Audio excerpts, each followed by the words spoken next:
नाज़रीन, जब middle east के हुक्मरान फेल हो चुके हैं तो अब अरब स्ट्रीट जो है, जो कई महीनों से ज़ाहिर है कि इंतजार कर रही थी कि हुक्मरान जो है वो कोई इकदाम उठाएं, तो अब अरब स्ट्रीट जो है उसके हवाले से मुसलसल खबरें आ रही हैं कि वो मोबिलाइज हो रही है।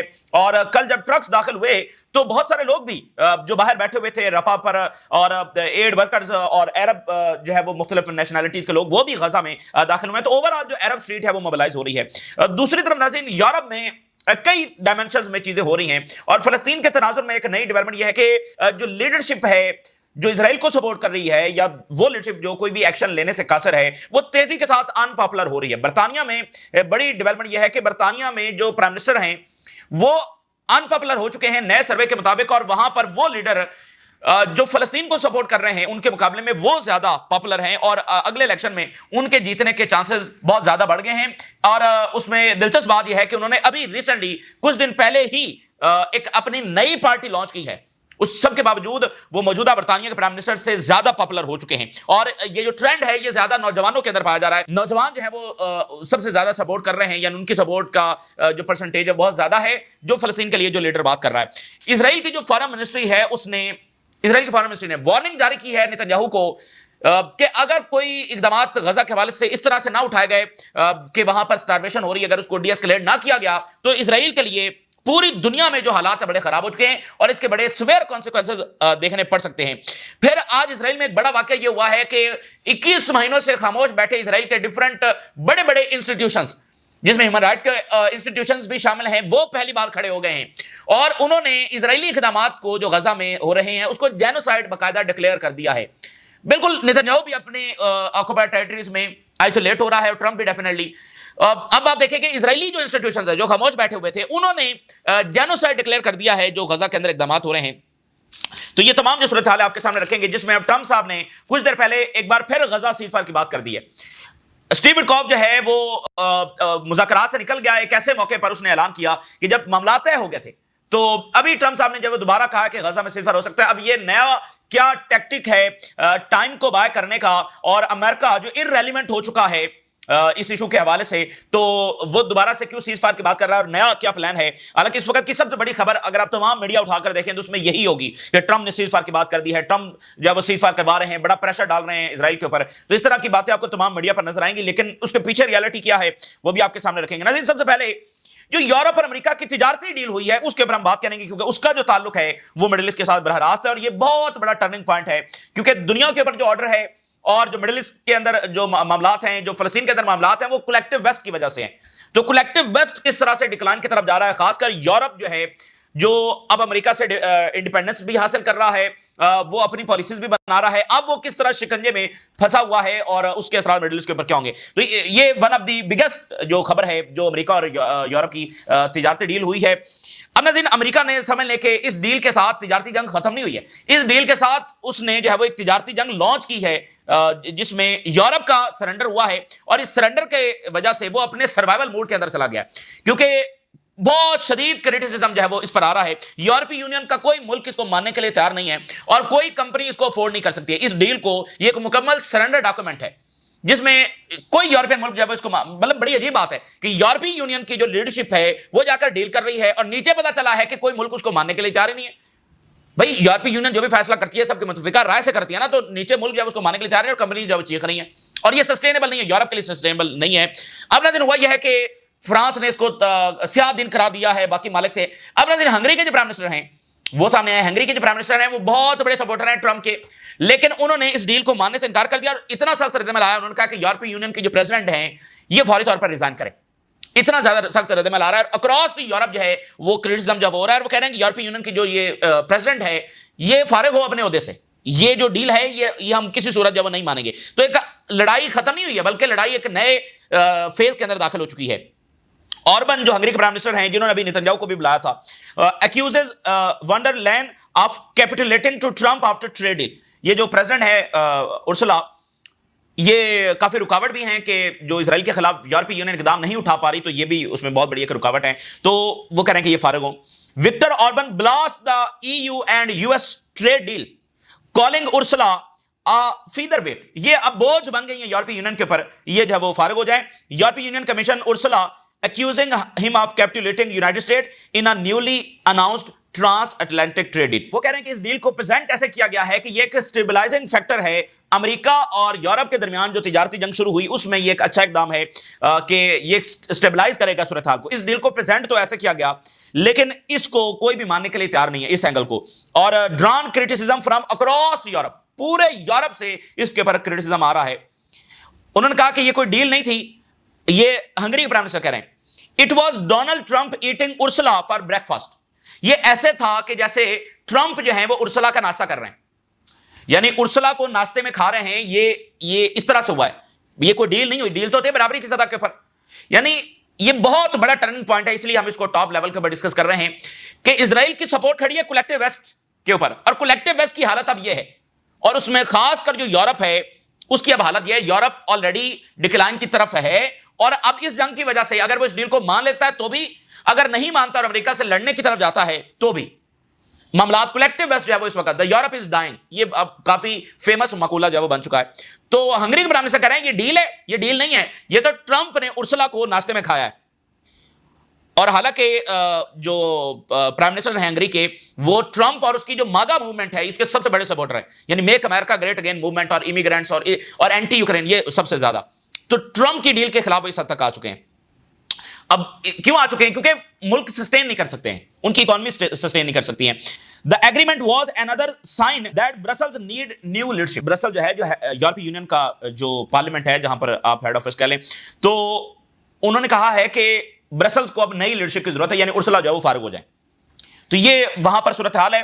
अब इस सारी सिचुएशन में प्रेशर बढ़ता चला जा रहा है कि जब हमें इतने ज्यादा चैलेंजेस का सामना है और चाइना से मामला तय नहीं हो रहे हैं, rare earth minerals China control करके बैठा हुआ है, अमेरिका के साथ ये मामला हो गया है, तो ये जो मिडिल ईस्ट की जंग है, जो अननेसेसरी वॉर है, जिससे हमारा इमेज भी तबाह हो रहा है, जिससे हमारी इकोनॉमी भी डैमेज हो रही है, जिससे रेफ्यूजीज भी आते चले जा रहे हैं, रेफ्यूजीज आ रहे हैं तो सोशल अनरेस्ट बढ़ रहा है, पॉलिटिकल क्योस बढ़ रहा है और इकोनॉमी डैमेज हो रही है। रेफ्यूजीज के आने से इकोनॉमी डैमेज होगी ना, तो वो कह रहे हैं कि इसको तो सबसे पहले रुकवाओ ना, ये तो रुके और बाकी चीज यूक्रेन के ऊपर और ट्रेड वॉर के ऊपर, इसके ऊपर फोकस किया जाए। यानी यूरोप इसको मानने के लिए तैयार नहीं है, और मानेगा तो भी तबाही है, तो उसको जो है वो इसके सामने खड़ा होना है। और यूरोपीय यूनियन के बारे में ब्लूमबर्ग रिपोर्ट कर चुका है कि यूरोपीय यूनियन कोलैप्स की तरफ जा रही है।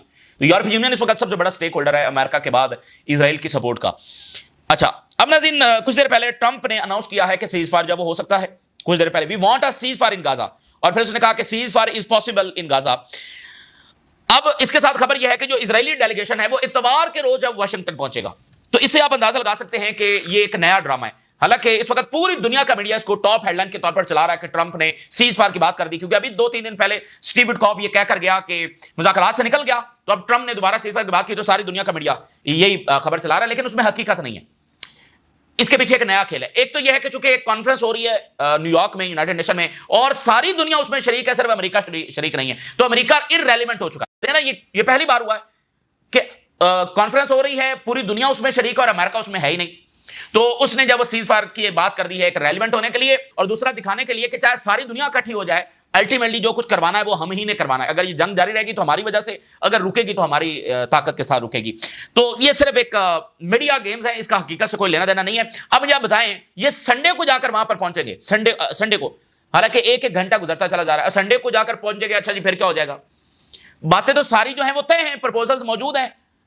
तो ये जिस दिन सीज फायर होना होगा वो एक कॉल में हो जाएगा, चंद घंटों में हो जाएगा। तो ये एक बहरहाल नई टैक्टिक है और ये अफसोसनाक है। और नॉर्वे का आप देखिए स्टेटमेंट जो आया है, वो कह रहे हैं कि हम अभी बहुत दूर हैं, far from providing the necessary quantities to feed the residents of the Gaza strip. अभी हम बहुत दूर हैं, यानी ऐसा कोई इकदाम अभी नजर नहीं आ रहा कि गजा को जो है वो एड मिले। तो ट्रंप साहब जो हैं, जिन्होंने जंगों को खत्म करने का दावा किया था, तो ट्रंप साहब के हाथ रंगे हुए हैं। यूक्रेन की जंग वो नहीं रुका सका और गजा में उसी की मर्जी के साथ ये सारा कुछ हुआ है। और अभी 2 दिन पहले तो ये रिपोर्ट अमेरिकन मीडिया ने जारी की है कि इन सारे 6 महीनों के अंदर ट्रंप ने कोई प्रेशर नहीं नेतन्याहू के ऊपर डाला, बल्कि उसको इंकरेज किया ज्यादा हमले करने पर गजा पे। और ईरान जंग जो है वो ट्रंप के खाते में है। ईरान की जंग भी तो ट्रंप ने की है ना, एक प्रॉपर वॉर हुई है, वो भी ट्रंप के खाते के अंदर है।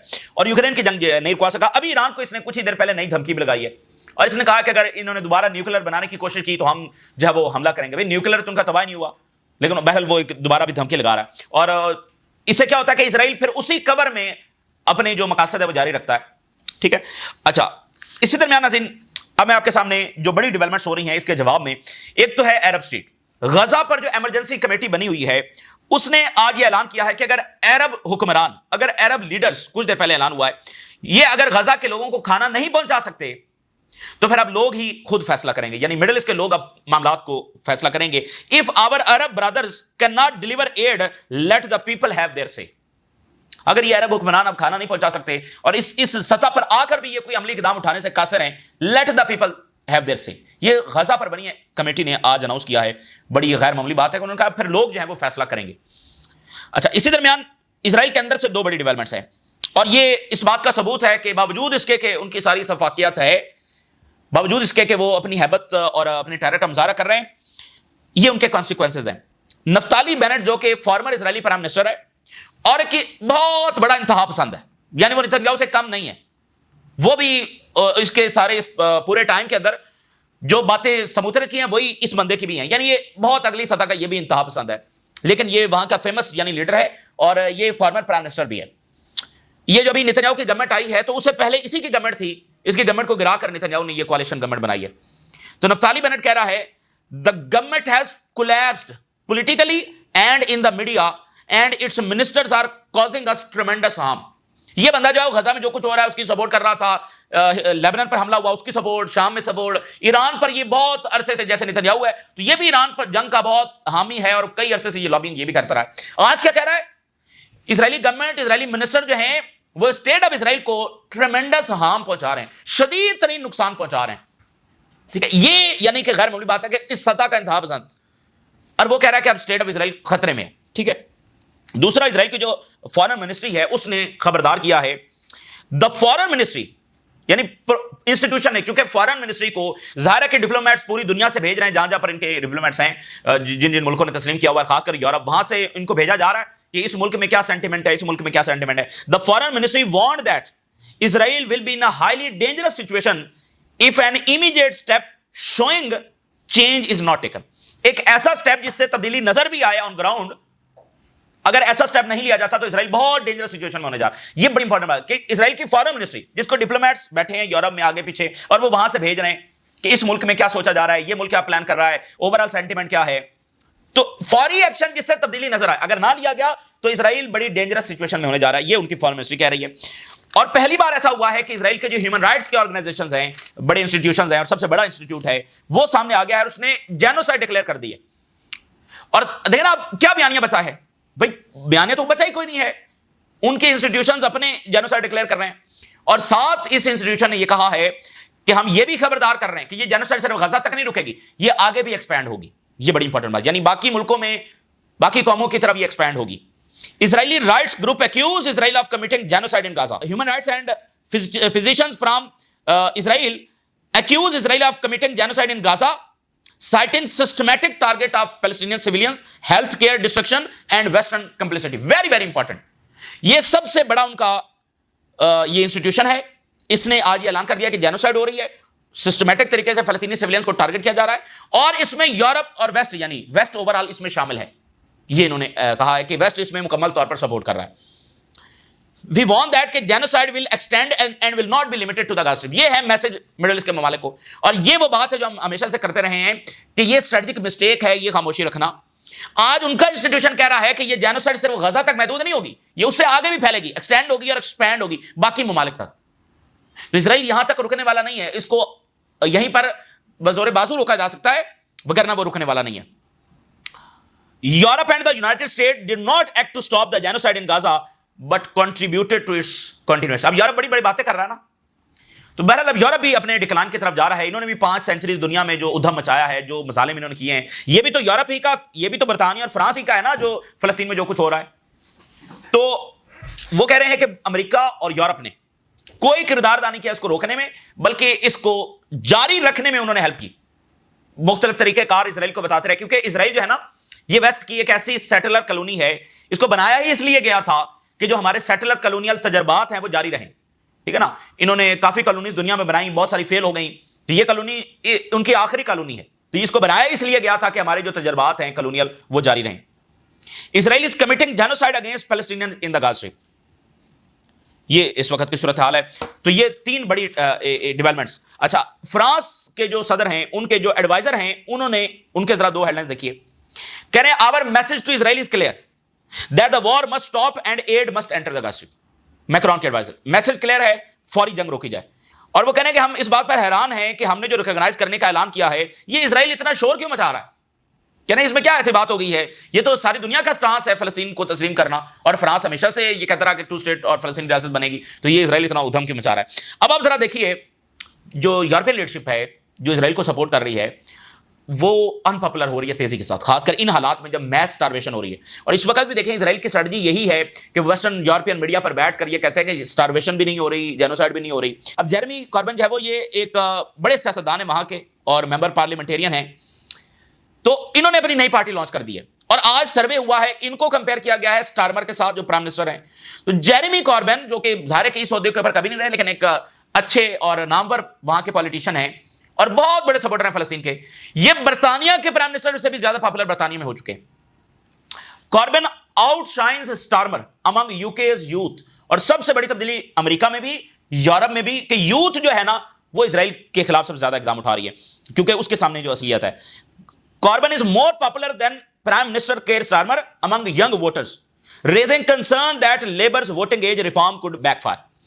अब ये बड़ी इंपॉर्टेंट बात है, बर्तानिया में इस वक्त ये डिस्कशन हो रही है कि जो एज है ना, एज 18 साल एज होती है वोट डालने की, उसको वो 16 साल करने की डिबेट कर रहे हैं कि जो वोट का हक है वो 16 साल का जो बंदा है उसको भी, जो नौजवान उसको भी अलाउ होना चाहिए। तो इससे तो जो यंग वोटर्स हैं तकरीबन 1.6 मिलियन नए यंग वोटर जो है वो ऐड हो सकते हैं, लेकिन अब उनको खतरा ये पड़ गया है कि ये यंग वोटर्स तो इस तरह से फलस्तीन के साथ करें तो 1.6 मिलियन मजीद ऐड हो जाएंगे, तो वो तो स्टारमर साहब को वोट नहीं डालने वाले हैं, तो ये उल्टी भी पड़ सकती है। यानी इतनी ज्यादा बर्तानिया की पॉलिटिक्स फलस्तीन से मुतासर हो रही है। जेरेमी कॉर्बिन जो है उन्होंने न्यू पॉलिटिकल पार्टी लॉन्च कर दी है और साथ लेबर की एमपी ज़हरा सुल्तान है उनके साथ, shows the former labour leader holding a significant lead over Starmer among 18 से 24 साल के जो नौजवान हैं। ये जो जेरेमी कॉर्बिन है ये भी लेबर पार्टी के हैं, यानी मौजूदा जो वज़ीर-ए-आज़म है वो भी लेबर पार्टी के हैं, लेकिन इन्होंने अपनी नई पार्टी लॉन्च कर दी और ये बर्तानिया प्राइम मिनिस्टर से भी ज्यादा इस वक्त पॉपुलर हैं। और इंटरनल डिवीजन जो है वो अगर बर्तानिया एक्शन नहीं लेता तो उस पर बढ़ने जा रही है। अच्छा, तो ये इस वक्त की जो है वो सूरत हाल है। अब नाज़रीन, पूरी दुनिया की जो पॉपुलेशन है वो तो ज़ाहिर है कि फ़लस्तीन के साथ इस वक्त खड़ी हो रही है और यूरोपियंस के ऊपर दबाव भी बहुत ज़्यादा है। बर्तानिया में मीटिंग हुई, जर्मनी में मीटिंग हुई, ठीक है, और जर्मनी ने कहा एडिशनल स्टेप्स लेने के लिए तैयार हैं, लेकिन एक तो यह है कि यूरोप ने बहुत देर की और यूरोप पावरलेस साबित हुआ है, और यह भी रिपोर्ट आई है कि अब यूरोप की सुनने के लिए इजराइल तैयार नहीं है। लेकिन ये बातें ठीक है अपनी जगह पर, लेकिन अगर यूरोप ने सैंक्शंस लगाई होती, यानी यूरोप को तैयार नहीं था इजराइल को रोकने के लिए, और अभी भी वो इस सोच में है कि अच्छा रोके ना रोके, तो अगर सैंक्शन लग जाती हैं तो वो पहला अमली इकदाम होगा। और प्रेशर तो है लेकिन सीज फायर का अभी कुछ कहा नहीं जा सकता है।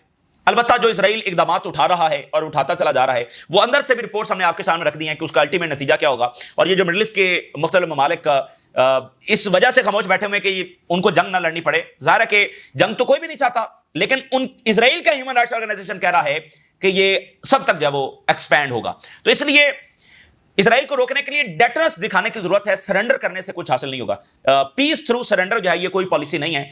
तो मिडिल ईस्ट के हुक्मरानों ने फिलहाल पीस थ्रू सरेंडर की पॉलिसी ली हुई है, लेकिन उससे कुछ बन नहीं रहा है। ये इस वक्त की ताज़ा तरीन सूरत हाल है। और वहां पर जो यूनाइटेड नेशन में 3 रोज़ा कॉन्फ्रेंस जब वो शुरू हो चुकी है, उसको सऊदी अरेबिया के फॉरेन मिनिस्टर हैं उन्होंने जो ओपनिंग स्पीच है वहां पर दी है, उसके ऊपर भी अगली वीडियोस में बात करेंगे। फिर वक्त के लिए इजाज़त दीजिए, अल्लाह हाफिज़।